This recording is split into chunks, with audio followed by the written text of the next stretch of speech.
готвя, нали? Има. Защо ми е платило моя реса, он беше сосе издал багажу. Там при Горек и Иван Вазов хижата, она е така горе, по-нависоко вече, малко. Сега там баща ми, като беше овчар, там и беха колибите. Имаха постройка. И там сам кой ни припускал. А там видиш какви е ливади. Нема борове, нема борове. Представяш ли си на времето дето на беговото реко? Еми... Не. Сигурно не. Да, никой той трябва да откачи някакъв болен. Точно момента, но къдеш ти имаш 8 назад и напред да имаш поне 10. Ти 18-20 км ти в този снег, как ще го изгазиш?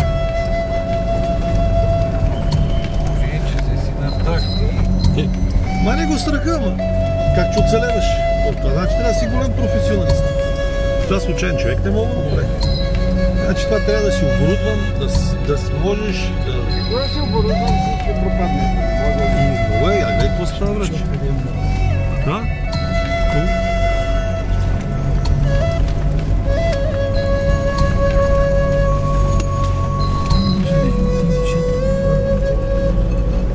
Да трябва да се движат по-напред.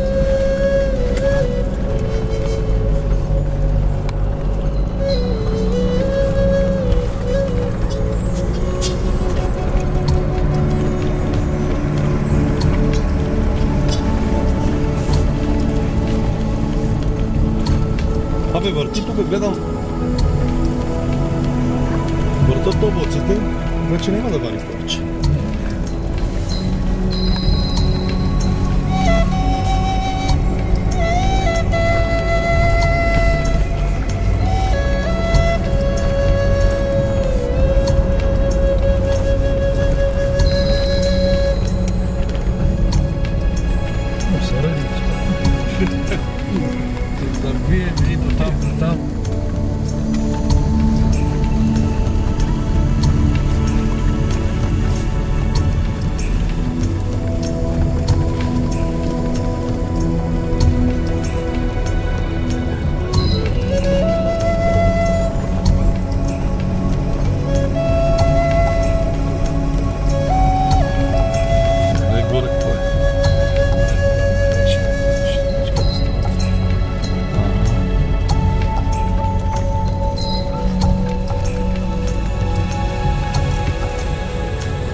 Докарахте се, бе.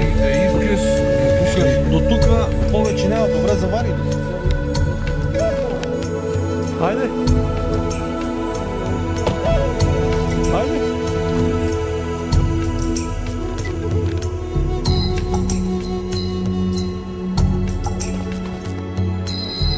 Сега ще кажа Лучко. Лучко сега ще каже...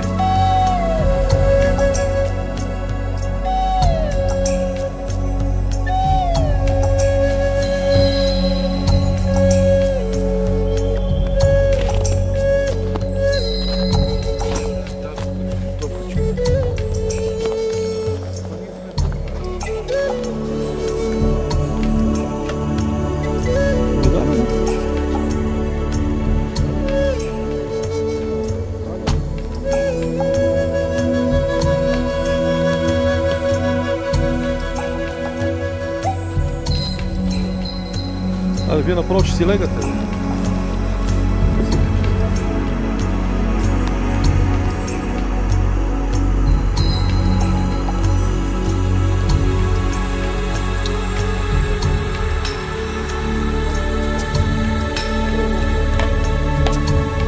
Без тази лопата нищо не правим.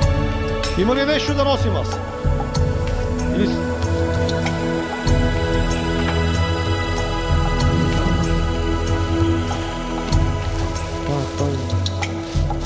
Манчи. А така.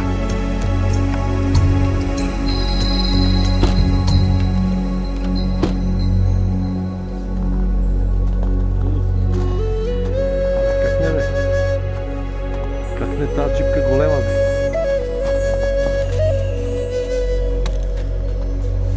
голям джип е това, да знаеш. Много му се кефи.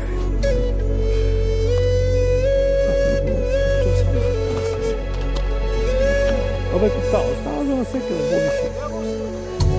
Типа... Къде си? Ти си готвача.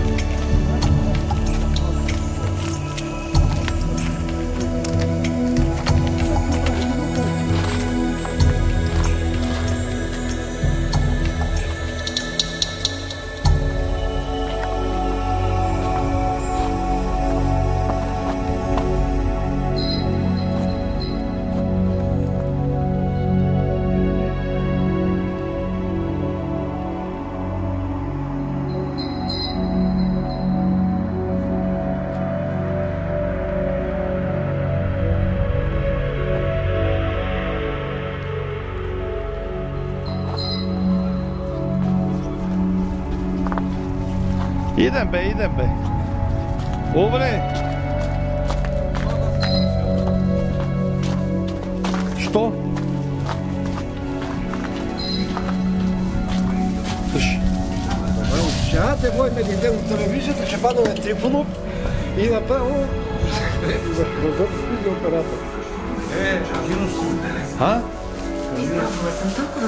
Що? Фурнята.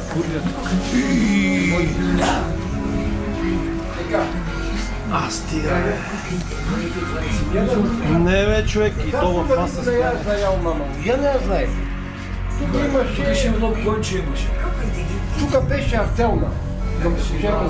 Нали артелна, бе? Да. Тук беха лошадките. И един път взема вадим лошадки, намериме мишки. И накарах старшината. Чакай, махни главата. За забранената любов на Бихтер и Бехлю. Забраненият плод. Всяка събота неделя от 8 до 12. Само в Питимиле.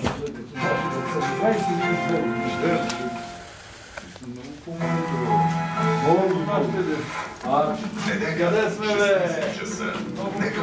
Я, той къде е бърви? Много чей.